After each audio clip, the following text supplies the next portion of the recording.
Alejandro Dolina nació unos días antes del 25 de mayo en Baigorrita y pasó su infancia en Caseros. Con La venganza será terrible, se adueñó de las noches de jóvenes y adultos que lo convirtieron un clásico de la radiofonía argentina. Autor de Crónicas del Ángel Gris y El libro del fantasma, escribió en las míticas Satiricón, Humor, grabó la opereta Lo que me costó el amor de Laura, donde participaron artistas de la talla de Joan Manuel Serrat, Mercedes Sosa, Lelutier y Sandro, y trabajó en televisión, en La barra de Dolina y El bar del infierno. Junto a Juan José Campanella, realizó un falso documental llamado Recordando el show de Alejandro Molina. Es ciudadano ilustre de la Ciudad Autónoma de Buenos Aires. Recibió distinciones como el Premio Conex, Martín Fierro y el Premio Argentores a la Trayectoria, entre otros. Señoras y señores, hoy está con nosotros Alejandro Dolina. A mí me mintieron, me decían que venía Alejandro Molina. Pero Sí. hay una... Es lo mismo. Es lo mismo, ¿no? En realidad da lo mismo. Claro, en los programas de reportajes no importa ya quién viene. Ya casi hay un protocolo tan establecido para responder reportajes que no importa quién es el que viene. Siempre se sigue una conducta bastante previsible, no solo por parte del entrevistador, lo cual sería lógico ya que siempre es el mismo, sino por parte del visitante, que contesta más o menos las mismas cosas. Uno lo pone no esperando novedades, pone el programa, digo, el oyente, el espectador, no espera novedades, sino espera repeticiones. Y me parece que cuando no encuentra esas repeticiones, se decepciona. Cambia de canal. Sí, cambia de canal, esperando encontrar lo de siempre. Lo que ya sabe. Sí. O sea que la satisfacción es decir, esto ya lo sé. No está tan mal de todos modos. Fíjate, no me acuerdo quién decía que al leer un libro uno se emocionaba más no con lo que no sabía, sino con lo que ya sabía. Decía que las cosas ya sabidas llegaban en la prosa de los grandes autores con una majestad forastera. Me gusta esto, majestad forastera. Lo decía Emerson. Ajá. Emerson decía esto.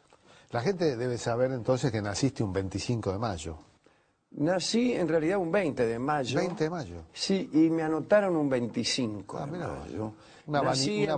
Nací en Morsia y me anotaron en Baigorrita. Nací en una fecha y me anotaron en otra.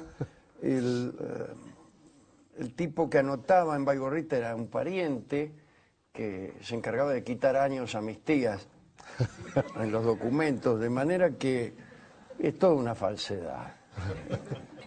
Lo mismo le pasó a Perón también, que dicen que nació el Lobo, parece que nació Roque Pérez, dicen que nació el 8 de octubre y en realidad nació el 7, o sea que eso Claro, es... la respuesta es ¿qué más da? ¿Qué más da? ¿Qué más da? Claro, tal cual.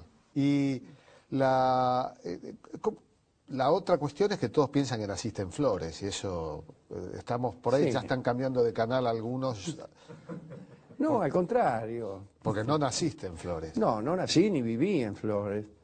En Flores es una elección artística para estar uno cómodo en el desarrollo de algunas historias, que es preferible que ocurran en lugares que se puedan identificar, ¿no? Si yo hubiera hablado de Caseros, que es el barrio donde viví tanto tiempo, hubiera empleado 3 o 4 páginas en explicarle al lector enojosamente dónde queda.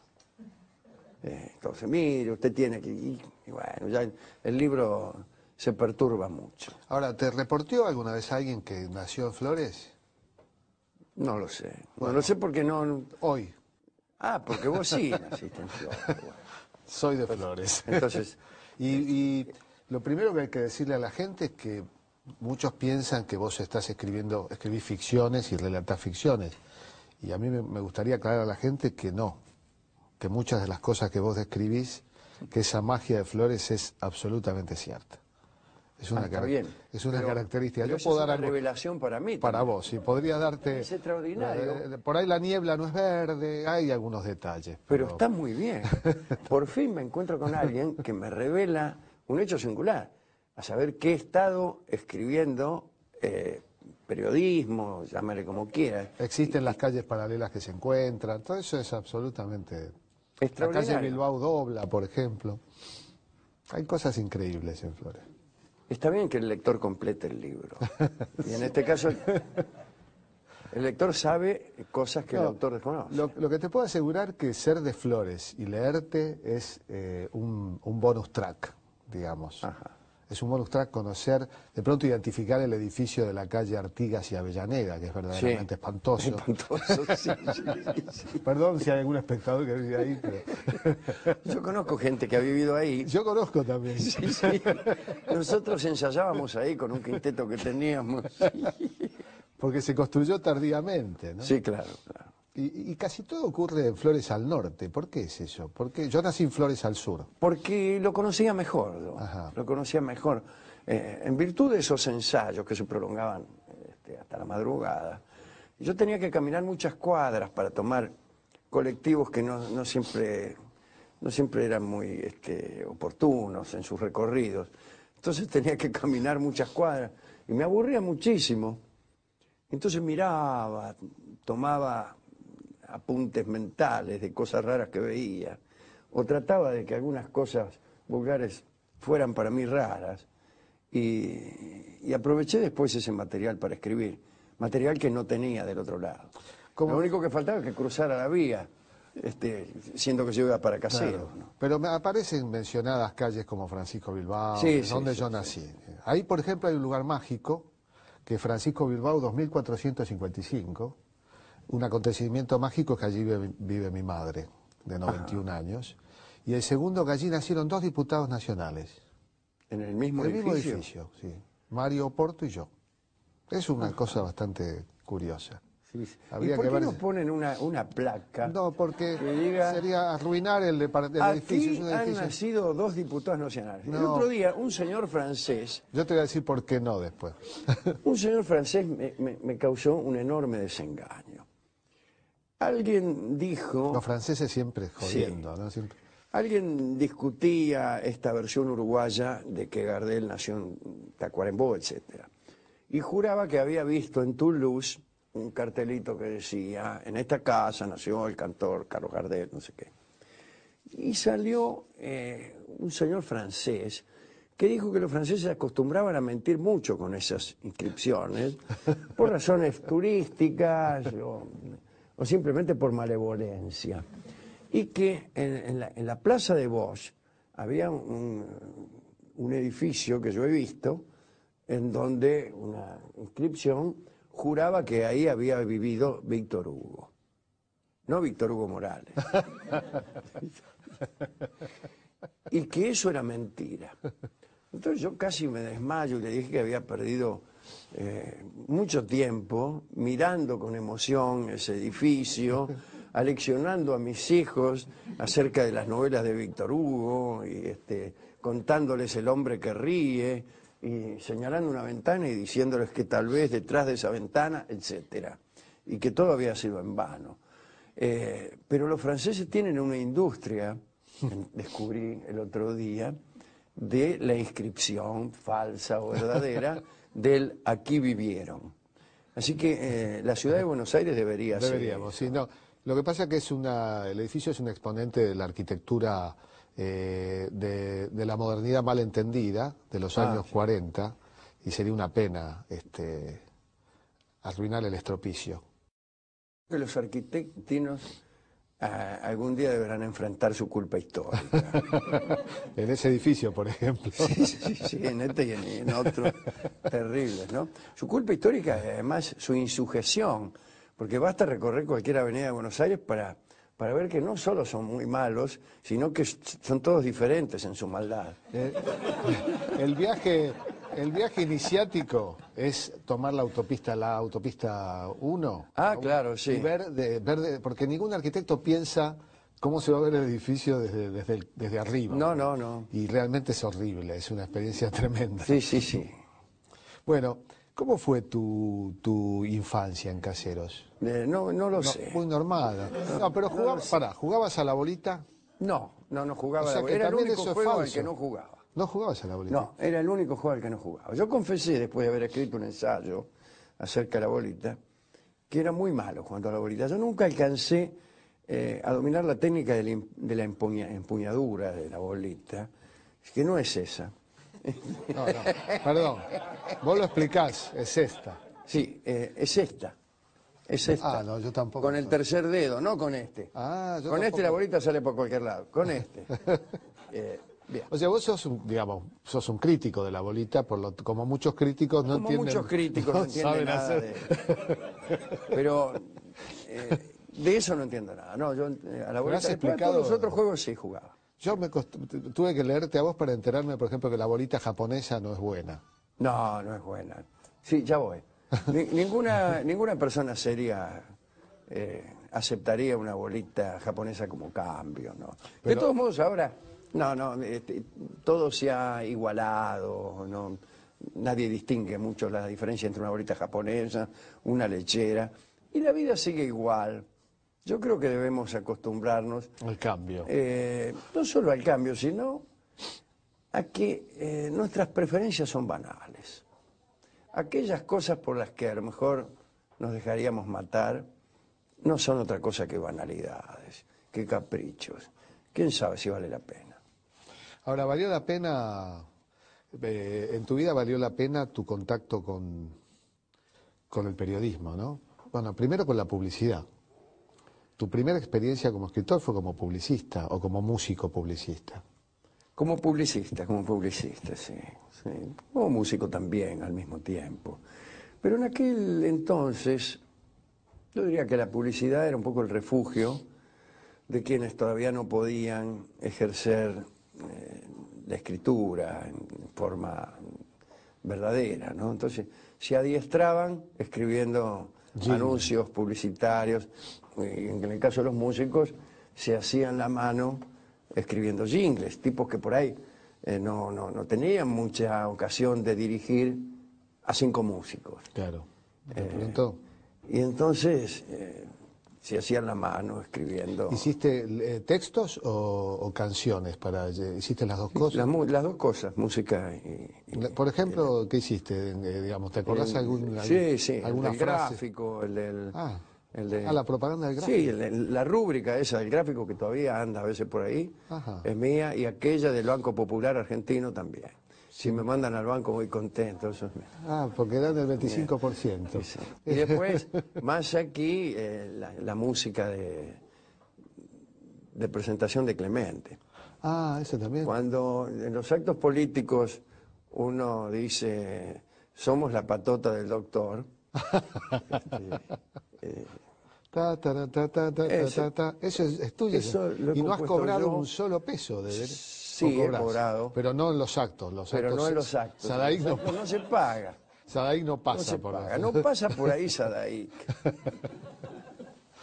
La gente por ahí que nos está viendo, que nos verá dentro de 30 años, no sabe dónde queda Flores. Hay que decirles que Flores, si nos están viendo, por ejemplo, en La Quiaca, porque esta cosa de los porteños de creer que todo el mundo tiene que saber dónde queda Flores. Flores, podemos decir que está casi cerca del centro de la ciudad de Buenos Aires. Del centro geográfico. ¿Y qué otra? A ver, y además que supo ser un pueblo. Tiene una San José de historia. Flores, sí. No es uno de los barrios nuevos. Por ejemplo, los barrios nuevos son Villa del Parque, Villa Devoto, Villa Ortuza, etcétera, hay muchas villas. Y Flores es el barrio tal vez más viejo, con excepción del corazón del casco viejo de la ciudad. Esa es la característica de Flores. Si uno empieza a creer que esto es una especie de historia del barrio de Flores, empieza a leer otro libro. No es historia del barrio de Flores, pero digo, me parece difícil ubicarlo. Al lector Jorge Cosia le pasa eso. Porque el lector Jorge Escocia eligió leer ese libro, y está muy bien, está muy bien. al escritor, llamémoslo así, ¿no? Alejandro Dolina le da más o menos lo mismo, ¿no? Aunque sea un desengaño para el lector. Yo creo que no lo voy a leer más.